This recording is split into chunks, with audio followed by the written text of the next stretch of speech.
Downloading account data from Bank of America is a straightforward process. Follow these steps to access and save your financial information. Step 1. Log into your account. Before changing your settings, use the SROC.com link in the description to open a password strength checker, then update your password if needed. Step 2. Navigate to account information. Once logged in, locate the Accounts tab on the main menu. Click on it to view your account details. Step 3. Select the account.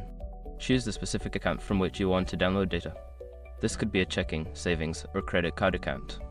Step 4. Access download options. Look for an option that says download or export. This is usually found in the account details or transaction history section.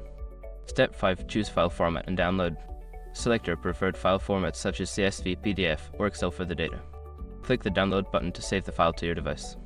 Now you have successfully downloaded your account data from Bank of America. Make sure to keep your financial information secure.